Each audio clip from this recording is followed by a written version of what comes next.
I'm curious if you use meditation at all to visualize or to go into different spaces of yourself. Yeah, so I would say, meditation, breathing exercises,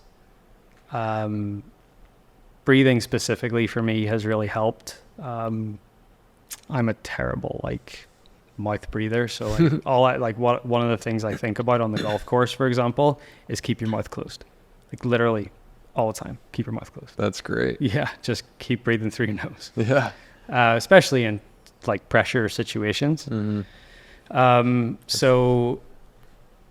But breathing, meditation. Yeah, I mean, I'm not as I meditate, I would say, semi-regularly. And it probably goes hand in hand with some of the breathing exercises and everything that I do. Mm-hmm. Nothing like what you've done, but if you can carve out 10 to 15 minutes a day and change your life. Yeah, absolutely. And you can be consistent with it. Yeah. I mean, I don't think anyone has done, even if it's some guided meditation on an app, whatever it is, no one's going to, sit and close their eyes for 10 minutes and do some breathing and come out of it and say they feel worse. Right. Yeah. Right. It's not going to hurt. If anything, it's going to be better. Yeah. So it's a very simple way to just center yourself. And because you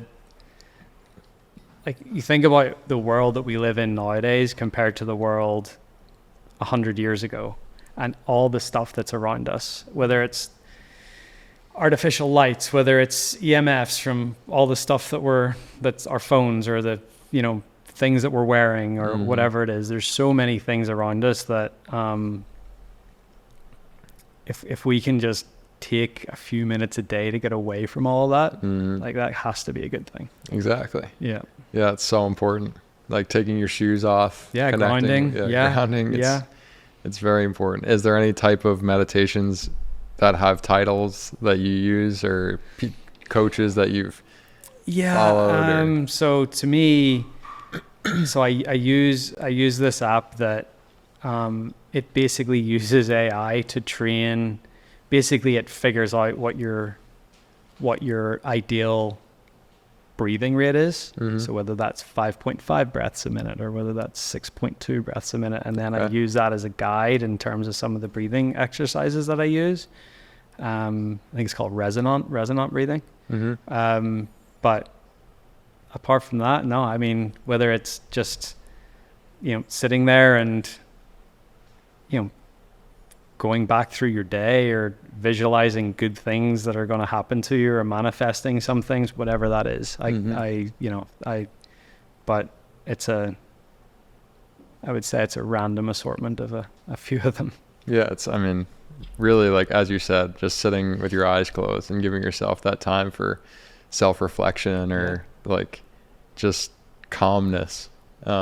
Learning to be bored. Yeah. No one's bored anymore, because there's always something there to take your attention away. Point. Oh, my phone's here, or the TV, or whatever it is. Just learning to be idle for a little bit. Yeah, I think exactly. Is a good thing. Let the body rest. Yeah. Yeah, we talk about, mental health in this conversation, and you've obviously put yourself out there a lot over the last couple of years throughout all the changes in the game of golf. And, as a golf fan and somebody that's passionate about the PGA Tour, I think you've done an incredible job being a spokesman and leader to the PGA Tour. But how would you rank your mental health through this project and where you sit today? Yeah, I'd say my mental health was probably challenged quite a bit over the last couple of years. I've always prided myself on being quite a sort of resilient person. So, but yeah, I think it takes a certain, I think if I had have been, I think I was much more thin-skinned earlier in my career. And I think I've learned to sort of get a little bit tougher in that way. And if I wasn't thick-skinned, I wouldn't have put myself out there. I wouldn't have been as outspoken as I was, because I just wouldn't have wanted to handle everything that came my way.